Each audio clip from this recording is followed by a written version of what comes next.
So first time I've done this, thought while I'm out for a walk I'm going to share some thoughts live on a couple of points with regards to communication and contact.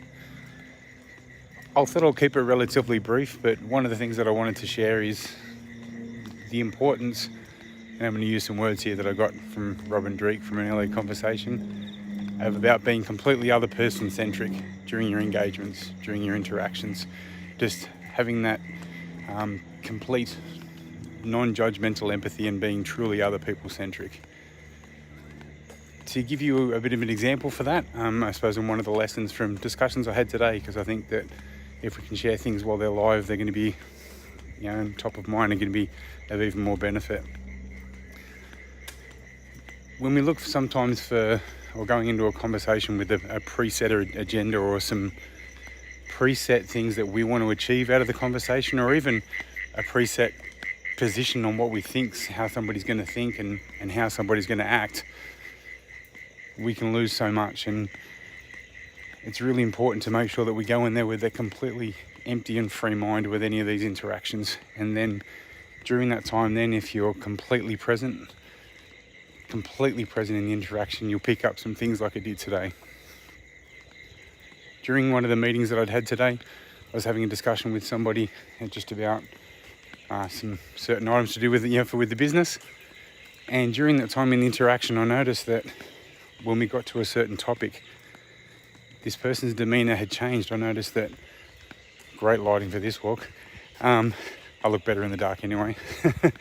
I noticed that during the interaction, when we got to a specific topic, to a specific portion, that a couple of things changed. One, about the fact that whilst the person I was dealing with was trying to be calm, cool and collected with their face and the way that they were gesturing, the way they were doing things with their upper body. But what I noticed was a couple of things. One, that they had crossed their ankles, had put their ankles then closer in towards them as well at the same time. So additionally, as they're doing that, his right hand then grabbed onto the chair and was holding sort of quite tight during a couple of different points that we discussed. Because I'd noticed that, and with the interaction, I made sure that, that I was staying very much focused on the person that I was discussing, and noticed just for any change in regards to his rhythm, his speed, volume and pitch, everything working from the verbal point of view. But the little nuances, that slight change when we got to a specific topic that obviously was a bit sensitive, that he didn't have the same amount of confidence about other things that we were discussing. Previously, it might have been something that, the training that I've had and some of the wonderful things that I've learned from the different people that I've trained with, Lena, Robin, Joe, Gavin, Jasper, everybody that's that we're learning from. Previously, I mightn't have picked these things up, but during that time, I noticed that it was such a substantial change, and because I was focusing on every element of this person that I was dealing with during the interaction, it became quite obvious. So what I did was actually stopped, took a big breath and said, how about we spend a bit more time on this, because I don't feel that I've given you enough content there or really done this part of this topic justice.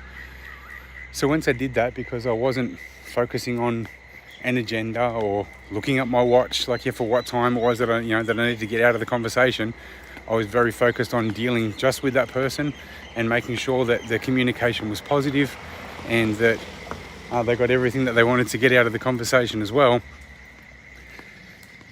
It changes. When you're truly other person centric, you'll notice these nuances. You'll notice the fact that if there's a part of the conversation that they may be feeling uncomfortable, that they may duck their chin, they might do some turtling, they might angle their body away from you slightly, might be showing some examples of a ventral denial, or any of these things may occur. It's going to be different for different people. I mean, traditionally in some of the other conversations that I've had, if there's a topic that somebody is a little bit uncomfortable about, we might look for general signs of discomfort like the ones I've just mentioned, or distal flexion, things occurring with the hands. But with this person who was a practice presenter, it was quite easy for them to maintain, and he was focusing on being very open and balanced with his hands, with his gesturing. His tone was being relatively even, but just those changes where he was holding his tension, crossing the ankles, pulling the legs you're really in towards him. And I said, hand on the chair on a couple of those items. I just picked it up. And the thing was, because of focusing on him, because of focusing on those changes, we're able to work through that. We're able to have a really positive discussion where as soon as we got to the point and I gave some more content and gave some information so he could speak quite openly and freely about the topic that we were discussing, I saw the change. His feet uncrossed, came forward like he was out like in front of him, like with the chair as well. And so from that perspective, even from the hand gesturing as well, the other hand relaxed. His hands like were open and out on the table as well, and showing that distal extension.